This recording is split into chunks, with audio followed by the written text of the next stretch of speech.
Lionel Messi has shaken hands with paradise. The little boy from Rosario Santa Fe has just...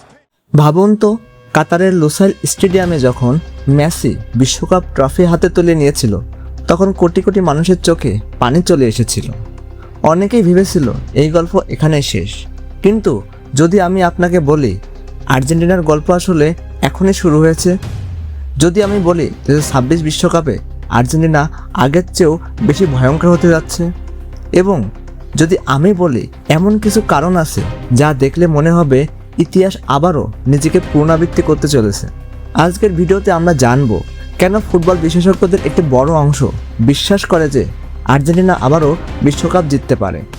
তো চলুন শুরু করা যাক।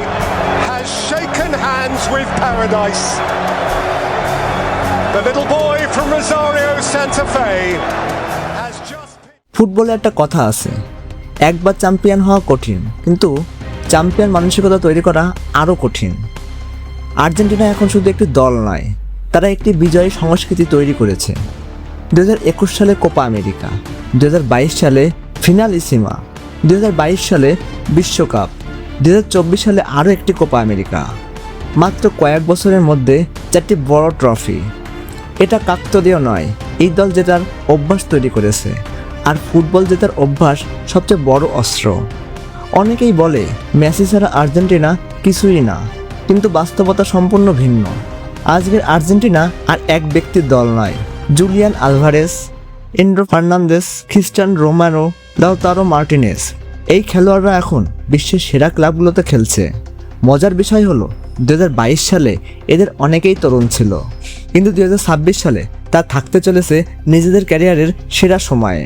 অর্থাৎ যে দল বিশ্বকাপ জিতেছে সেই দল আরও পরিণত হয়ে মাঠে নামছে। ফুটবলে কোচের গুরুত্ব অনেক, আর আর্জেন্টিনার সবচেয়ে বড় শক্তি এখন তাদের কোচ লিওনেল স্কলোনি যখন দায়িত্ব নিয়েছিল তখন কেউ তাকে গুরুত্ব দেয়নি। অনেকে বলেছিল এত বড় দলের কোচ হওয়ার যোগ্যতা তার নেই, কিন্তু আজ তিনি আর্জেন্টিনার ইতিহাসে সবচেয়ে অন্যতম সফল কোচ।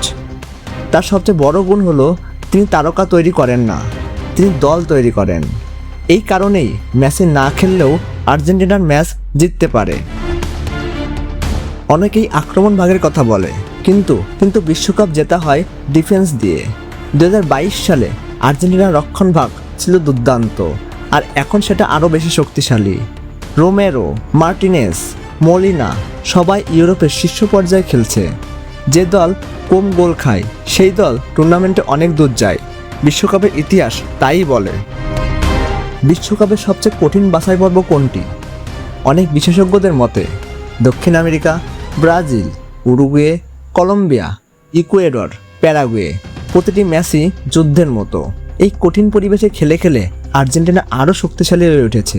অন্য অনেক ইউরোপীয় দল সহজে কোয়ালিফাই করলেও আর্জেন্টিনাকে প্রতিটি ম্যাচে লড়াই করতে হয়। বিশ্বকাপ ইতিহাসে একটা মজার প্যাটার্ন আছে। 1978 সালে আর্জেন্টিনা বিশ্বকাপ জিতেছিল, তারপর 1986 সালে আবার জিতেছিল।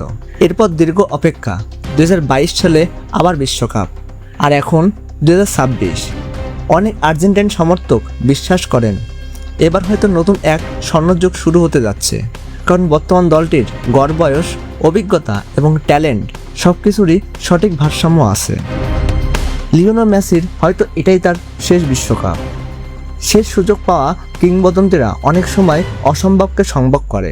2022 সালে আমরা সেটাই দেখেছি। 2022 সালে আমরা মেসিকেও ভেবেছিলাম এটাই তার শেষ বিশ্বকাপ। মেসি তার শেষ সময় অসম্ভবকে সম্ভবই করেছিল, কিন্তু 2026 সালে সে আবারও খেলতে নেমেছে। তো বলা যেতে পারে এটাই তার শেষ বিশ্বকাপ। আর শেষ সুযোগ পাওয়া কিংবদন্তিরা অনেক সময় অসম্ভবকে সম্ভব করে।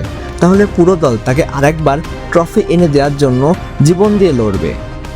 ফুটবলের ভবিষ্যৎ কেউ বলতে পারে না, হয়তো আর্জেন্টিনা জিতবে, হয়তো বা জিতবে না।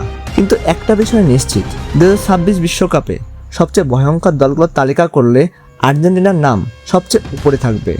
কারণ তাদের আছে চ্যাম্পিয়নের মানসিকতা, বিশ্বমানের কোচ, তারকা ভরা স্কোয়াড, শক্তিশালী ডিফেন্স এবং কোটি কোটি সমর্থকদের ভালোবাসা। আর ফুটবলে অনেক সময় ট্রফি জেতার জন্য এইটুকুই যথেষ্ট। আপনার কি মনে হয় আর্জেন্টিনা কি আবারও কাপ জিতবে নাকি অন্য কোনো দল চমক দেখাবে?